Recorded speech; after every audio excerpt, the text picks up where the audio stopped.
Welcome to another exhilarating episode of the Show. We are two geeks who talk about everything. My name is Aaron, and I'm joined by my cousin and co-host Landon. Welcome back, man. Good day. Glad to be back. Good to have Sorry you I here. missed you last week. Hey, it's all right. It's all right. We got to hang out with Nicole and her daughter again, and got to talk a little bit about A Knight's Tale, which is Nicole's favorite movie, and Gabby was insistent upon having a discussion about Hamilton, the musical phenomenon that it is. So, folks, if y'all haven't had a chance to check those episodes out, go back and give them a listen or give them a watch on YouTube, whatever. Don't throw away your shot. All right. Today we are diving back into our Star Trek discussion. We've already discussed the original series and the first two movies in the franchise. If you missed those, you'll be able to find a link down in the description to those old episodes.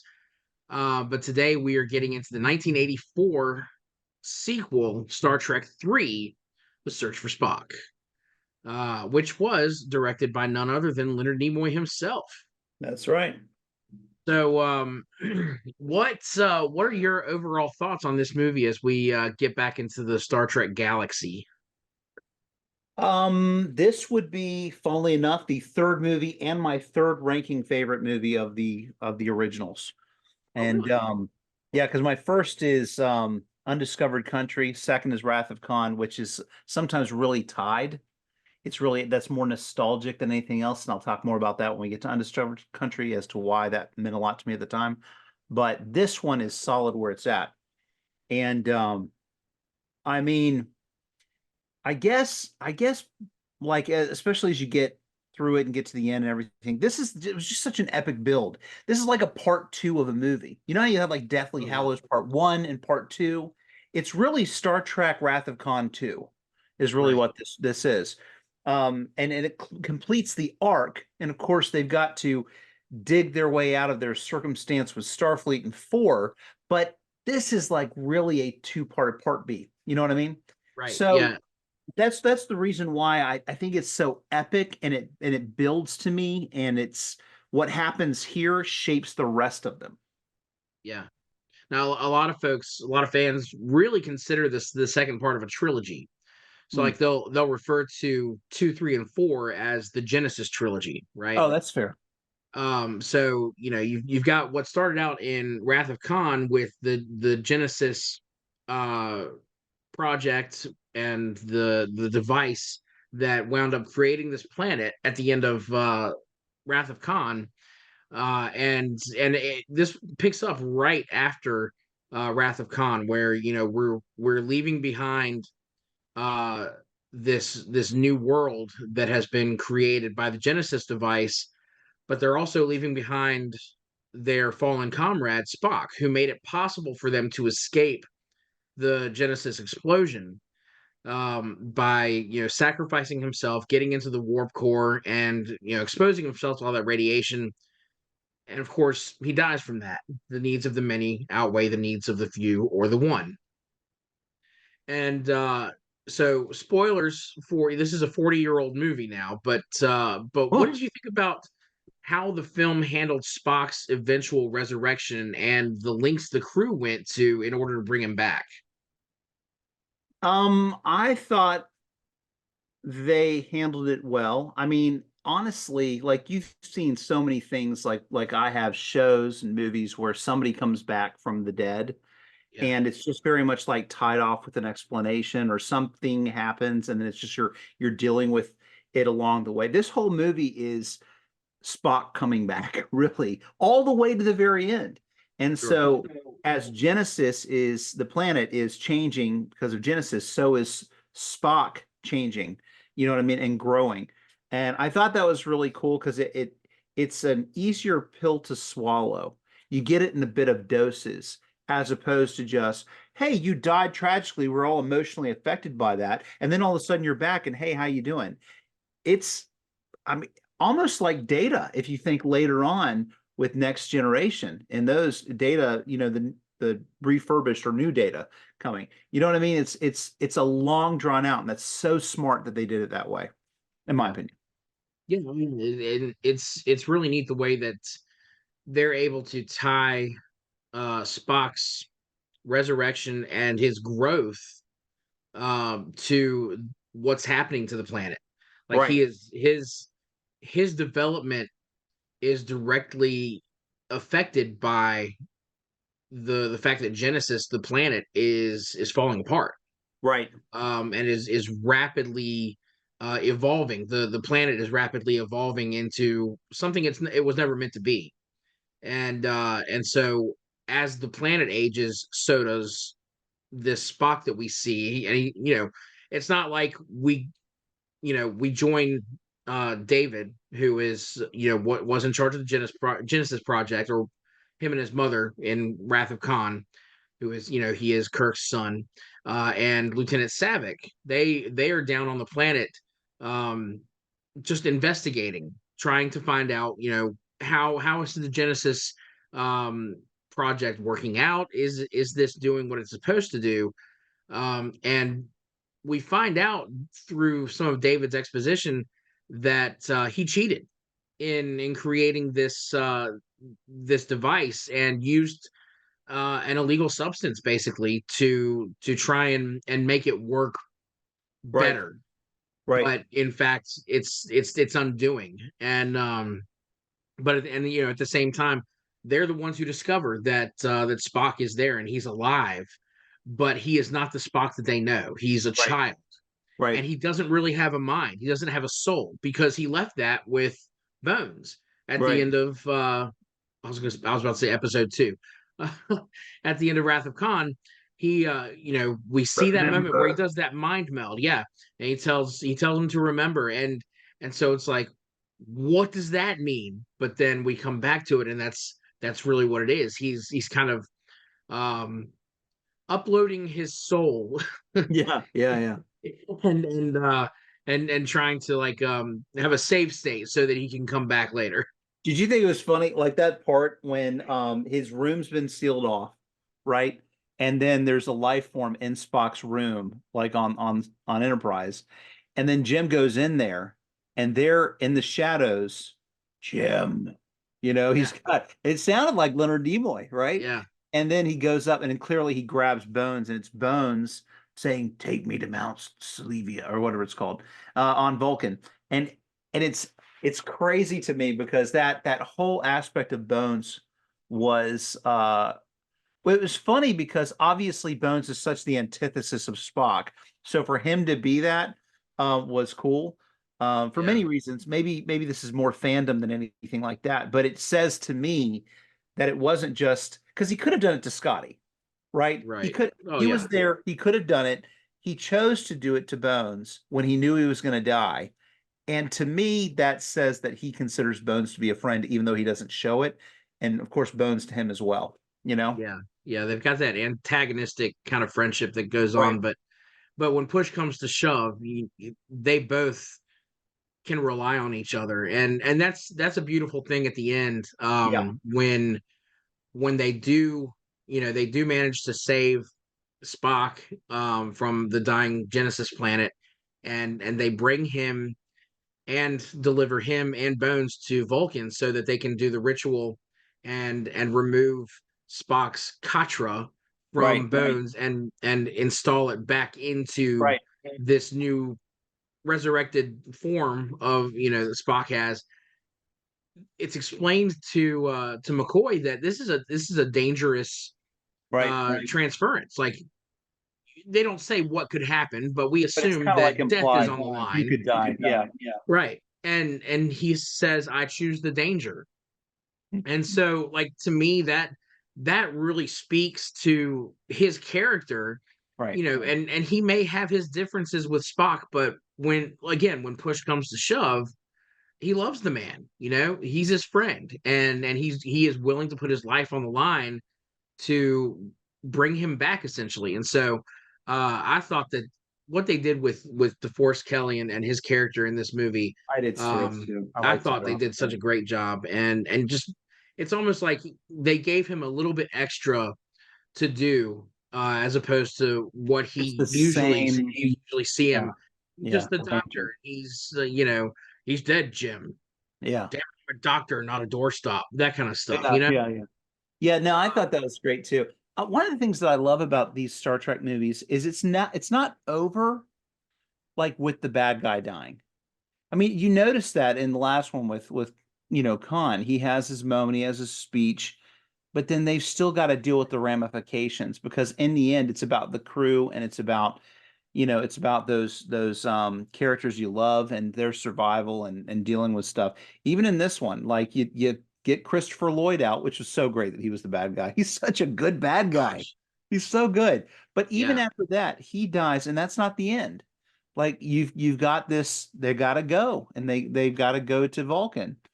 And I think I just really enjoy that about many of the movies. It's not just they blow up and die, but there's a bit of an epilogue that still has some action in it, or still has some seriousness. It's not like a full downplay from the climax, but I love that. I love that about the Star Trek movies.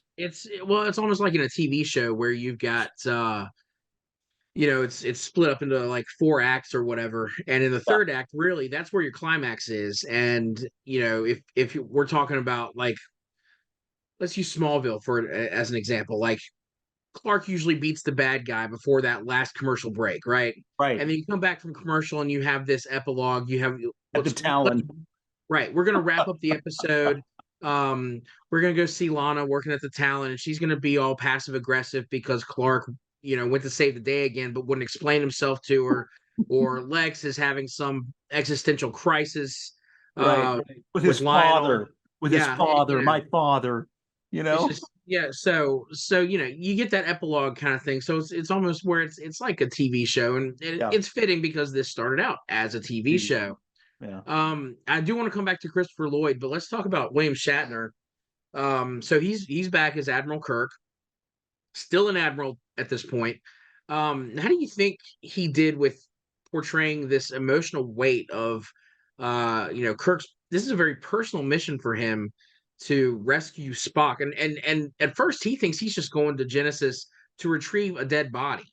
Right. Right. This is For him, this is not about saving Spock's life. This is about getting Spock's body to Vulcan so that they can basically send his soul on Right. Well, I to think I whatever think their afterlife is. Sarek really pushed that along too, because I think for Jim, he originally intended to go, but then they're decommissioning Enterprise, and it's like, well, that's awful. I think at that point he was done, right? Yeah. But then he talks to Sarek, Spock's dad, and then it's like there's more on the line here, and it comes down to the fact that there is and Jim even says later, he says, I'm not even sure if I believe it, but he understands that the right thing to do, like for Spock and who he was and what mattered to him, he's not doing it for Sarek, he's doing it for Spock, right? Right. Is to go and he will put everything on the line. He will disobey orders, he'll go, he'll leave, he'll steal the ship, he'll do whatever. And of course, the crew is willing to go with him without even a hesitation. Yeah. Um, so I felt like William Shatner portrayed the emotional. Um, I mean, there's a lot of things in this movie that he really portrayed the emotions well for, but the commitment of doing that, the lack of hesitation, what happens with David later. I mean, Oh there's gosh. just so much in this where I feel like William Shatner nailed it, killed it, Yeah. personally. Yeah. The scene where David is killed, and Klingon. Savick. Oh, my son. So we've got a new actress playing Savick this time, and she does seem more Vulcan than Kirstie Alley did Yeah. in Yeah. Wrath of Khan, right? Oh, real quick, Because let's pause. Let's pause and clarify. Sarek is Spock's dad. Savick right. is the girl that was but I don't know what her role is. She's like the science officer now. Well, she was a lieutenant on the Enterprise during Wrath of Khan. Now she is with David studying the Genesis planet. Yeah, that's right. And so, she's reunited with the Enterprise crew when they return to Genesis. Um, but she is the one that I would say is forced to report to Kirk that David has been killed. Um, and her delivery of it is perfect as a Vulcan. She Vulcan. simply just says, "Admiral, David is dead." Like there's no emotion to it at all, which in itself is sad because she's friends with this man, and she has a certain, I think, respect for Admiral Kirk, certainly for Spock, because I mean she had this mentorship, I feel like, Yeah, with with Spock, Spock. Right. and so you get to this moment, and gosh, yeah, William Shatner in taking that information in, just the little motion of him falling backward and missing his chair, like falling to the floor. Yeah, I mean, I thought that was me great. too. Now, whether he meant to miss the chair or not, it was perfect. It fit Yeah. perfectly for, He's how a staggered. father would take that news that, suddenly you found out that your son just been murdered and there's nothing you can do about it.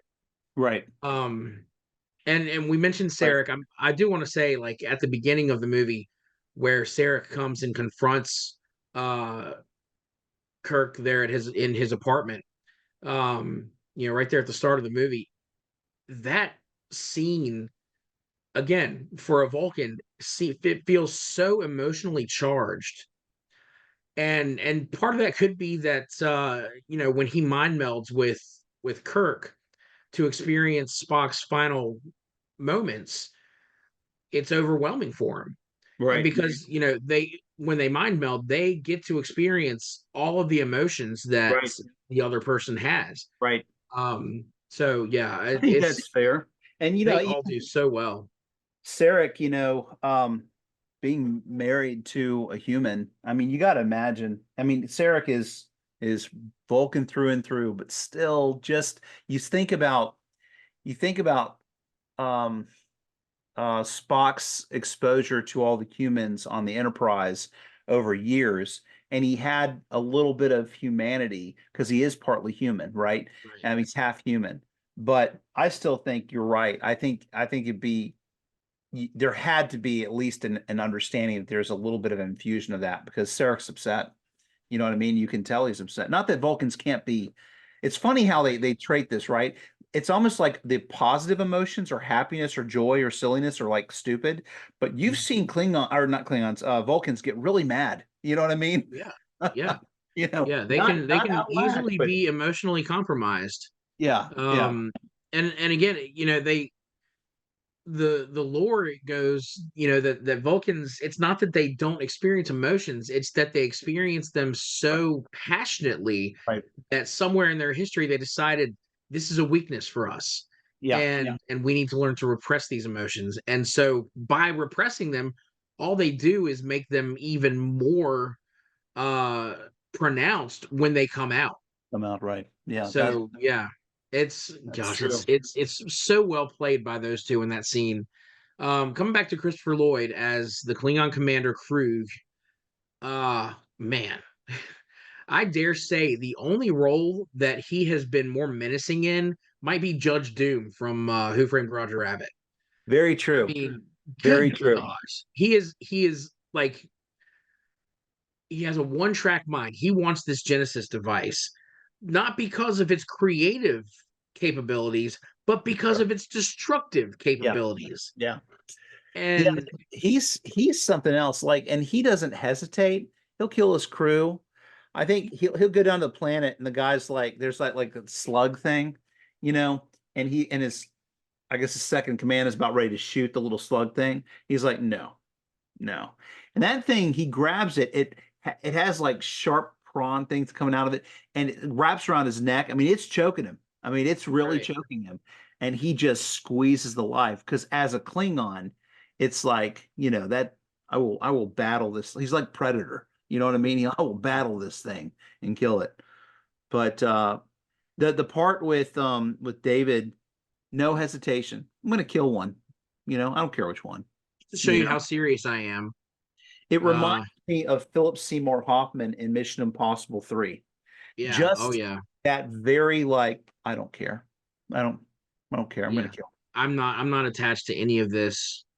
Yeah, And but you are. yeah, And because you want this, I'm gonna take it away from you. right. What a jerk. What a jerk, but so good. I've had Yeah. Oh, enough of he's you. such a You great know, job. and then he's gone. Did you notice how the only part that I would say is for a movie that worked so hard to build up properly Spock's return, that did emotions so well. And I'm not saying that I like to be down in the doldrums or that he had a very extensive relationship with David, but it's a pretty quick bounce back. You know what I mean? As you get to the end and you get to um and you go into the next movie, like for Jim. Now we get more of the impact of it as you get to six. You know what I mean? Sure. But that plays out very much in that movie. But I felt like it was like a almost forgettable, other than the emotional impact it had on me in watching it, right? Because they had to move on, and I Yeah. guess they wanted four to be more lighthearted. What are your thoughts on that? Uh, I think about that every now and then. Like they just obviously left David's body on Genesis. So when the planet falls apart, he's incinerated at some point. Right, Um, there's no they accomplish their goal of saving Spock and saving who they can. They beat the bad guy, and then they go to Vulcan, and it's like, all right, so we're not going to stop and talk about David. We're not going to have a. there should have been They something in my they mind. do well, and we'll touch on this when we talk about um, Star Trek 4. But there is a moment with Savick at the beginning of the movie where she lets Kirk know that David saved their lives. Right, right, Obviously she's not expressing condolences or anything because she's a Vulcan. She's not going to do that, but she right, does want Kirk to, again, because she's got that respect for this man. right, She wants him to know that his son died sacrificing himself for her and for Spock. right, And but really that's all we get. That's the only mention of David in the next movie. And he's not mentioned again in this one following his death. It's just he's not I mentioned in have a five voice. either, is he? Oh no, there's no No, mention of there's nothing. five. Feels completely like separate It's on from. it. It absolutely is. It's not a part of this trilogy. And really has nothing to do with six. It's Right. just kind of this standalone You've got to get thing. through it. Yeah. Yeah. You got to it's get through it. it's just like, all right, we had four, we gotta have a five. Yeah, Okay. And then six was so much better, but we'll get there. we'll get um there. so apparently there were a lot of security measures around um the plot for this. They wanted to make sure that things didn't get leaked, and I'm sure it was a lot easier back then. There's no internet, so you don't have to worry about, oh, the whole world's going to find out, the Enterprise is going to blow up. um Looking back, it's got this moment where they decide we're going to take out the Klingons by blowing up our ship. Right, This is the original Enterprise, the one from the TV show, right, and they are going to just put it on self-destruct.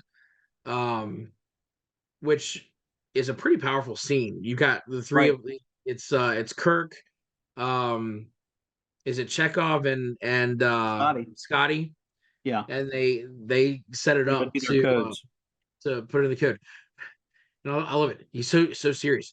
Zero, zero, destruct, zero, and then like a 60-second countdown, and then they beam down to the planet. The Klingons beam on board. Why does Crew send his entire crew over to the Enterprise? I mean, every last one of them is over there. It's like, the computer is saying something over here, and it's just counting down. And it's like Christopher Lloyd or Krug is the only one who realizes it's counting down, you morons. Get Get over out of there. there! Get out of there! Oh, yeah. That moment was so like like Christopher Lloyd sounding, him yelling and doing that. He might as well have been Doc Brown. Oh He's yeah, like, yeah. Morty, Morty. I mean, he's just Oh, um yeah. Now I think I guess that would be a huge impact for people watching it. And I'm sure Trekkiism was growing. Um, all these Trekkies were growing. But yeah, I guess that was the first time. It's funny because the Enterprise ships blow up so frequently after this. It's like, oh yeah, that's right. I forgot that wasn't a normal thing back then, we've got another movie coming out. Can we blow up the Enterprise this time? And which one is this? Are we on F or This G or what no? yeah, what letter are we on now? Yeah, so and it's a question I have about this whole self-destruct thing. Do they just pack the walls with C4 just in case we need to blow up the ship? I mean, Yes. because you got explosions coming from Yes. everywhere in this thing. It's not Yeah. like the warp core just explodes and then that's it.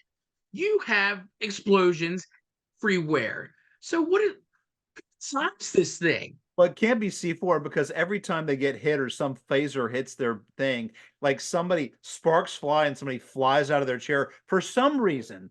Like they fly out of I've always wondered this about Star Trek. Like somebody sitting at the science station. I would never sit at the science station because sitting at the science station pretty much means something bumps into you, even an asteroid, you are flying off that chair and you're going to roll a few times.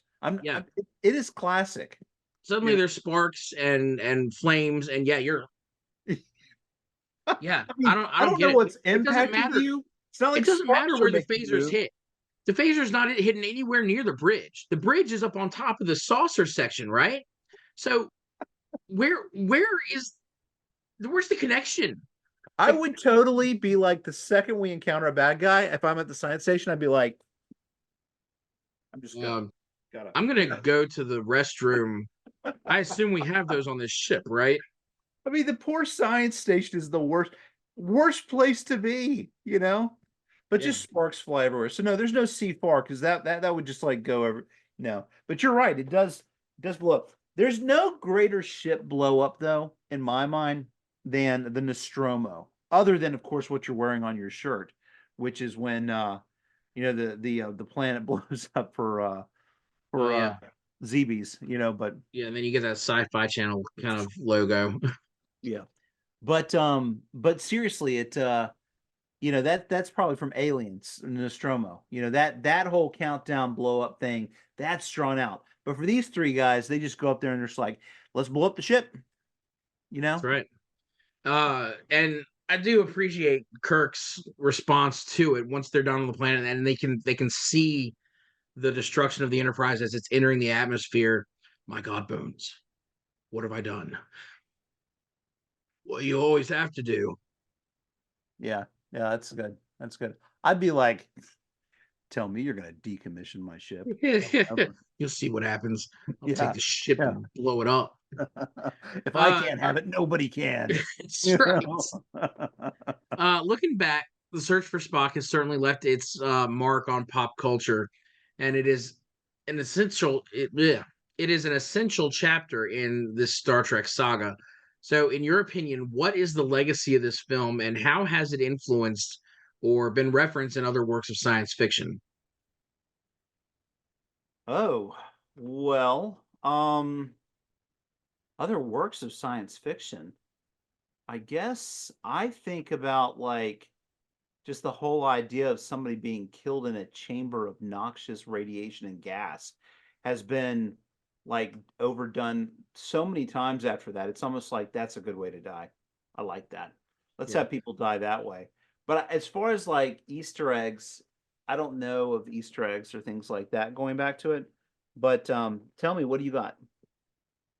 I think we get more of an idea of what Klingons are like Oh, from the through this than we do good point. up until Next Generation, because it's all we know about the Klingons up to this point is that all right, they're a violent alien race. Right. Right. And based on the Kobayashi Maru and what Kirk says to Savick after she runs the program, they don't take prisoners. They just kill everybody. Right, right. So